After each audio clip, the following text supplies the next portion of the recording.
You got your cup ready? I got my cup ready. Excellent. Then welcome to the last episode in our series on the principles of art. Today we are going to talk on emphasis, just like I was emphasizing Micah using his cup at the beginning of each of these. I should have known you were using me.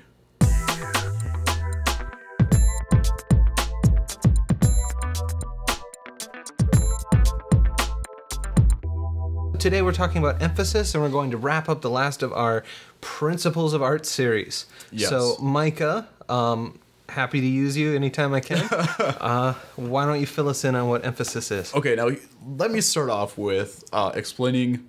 Well, okay, no, I won't start off with that. Emphasis is emphasizing something. It's placing the importance on that piece. It could be this coffee mug. It could be, the person burning in a painting of a martyrdom, whatever. Sure. But the thing that they want you to concentrate on, that is the emphasis. Much like our video cast. Emphasis is right here, if you haven't noticed. Yeah. Mike is looking directly in the camera. Yep. I'm looking at him. Yep. We have movement toward him. Yep. Actually, if we wanted to, we could really analyze that, because we did spend quite a bit of time determining the framing of our shot. Partly because we're kind of geeks like that. Mm-hmm. But let's do that. Let's talk about the emphasis of this shot. I think that's a great way to explain it. For one, like you said, I'm more center screen. Yes. I am face out. I'm facing, and I'm actually making eye contact more often with the viewer. My body is facing them, right? Mm-hmm. We don't have a whole lot of clutter here, just enough stuff that we can illustrate points with, or whatever. But pretty simple.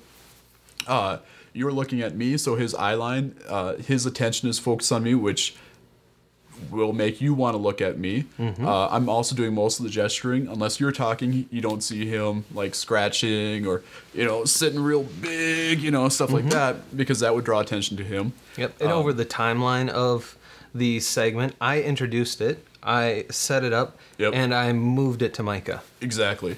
And all this stuff develops as we go. You'll see a very similar, like a reversal in Rose, when it's more the philosophy explanation stuff, which Adam handles that. And then the other one, which I think is a good point too, is your body position is, it's 1/4, I would say 1/4 open. That's a theater thing, where, full 1/4 profile, back, whatever. But yeah, so that is less emphasis on that sort of body position than like this. What the hell were we talking about? We were talking on emphasis. Emphasis. And why you're emphasizing the screen, and also what emphasis does for art. Yeah, okay.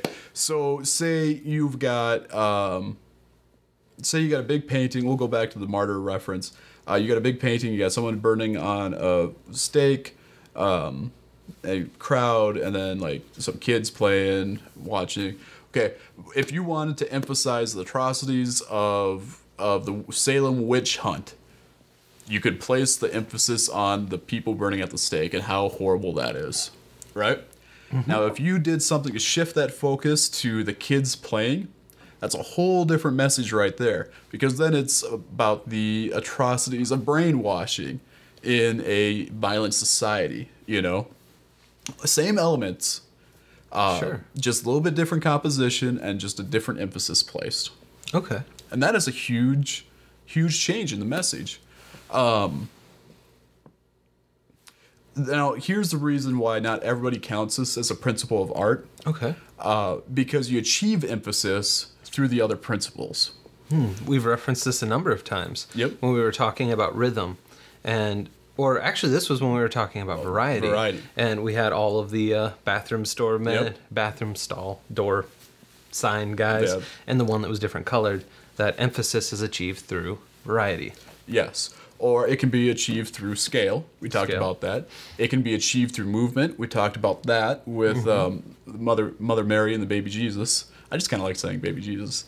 But with the eye lines of that, what else is there? It can be achieved through rhythm. If everything is rhythmic and then all of a sudden it's discordant or it's off.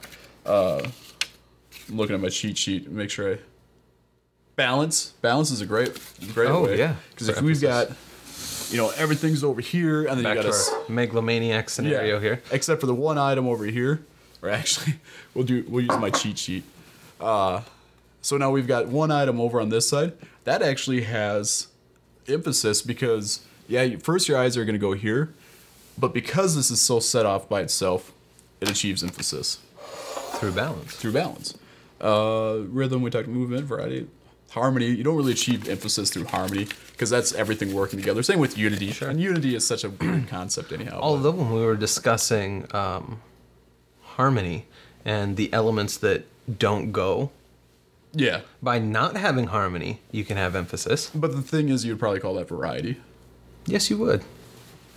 That's what harmony and variety go really well together. It's like I said, it's kind of the antithesis of each other. Sure. So, although you can have variety while still having harmony, like Pollock, tons of different lines, different colors, but still it's that same sort of rhythmic sense, which can also achieve a sense of harmony because the qualities of each line can be similar, except for maybe the placement and the color or something. So you can have a variety of color, but a harmony of the quality of line. Okay.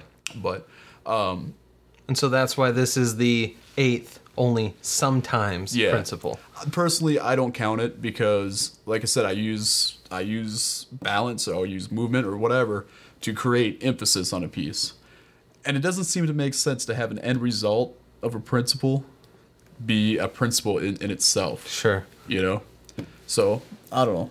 I wouldn't count it. But it is important, and it is an important concept to understand. And it's important to understand how it's achieved. Yes. So that's emphasis, and we're also wrapping up. That's the last of our principles of art. I really want to encourage everybody to, now that you've watched these videos, go out and look at art. And you can look at art online, and there is a multitude and bevy of art that you can find online, sure, including michaelluke.com. But it's not the same as going to a gallery. You don't get that sense of scale. You don't get sucked into a piece like you do in real life. If you're not a big art fan at this point, maybe you logged on here because you like philosophy, not so much art. That's cool. But you should go down and check it out. You might surprise yourself. Yeah. We get together. I think a good example of that is Opera and an Omelet. Yes. We get together once a month and we make brunch together. Adam and myself and a few other friends. And then we watch an opera. When we started, I was the only one that really liked opera. Mm-hmm. Most people were just open to the idea. And now we've got quite a few opera fans that come.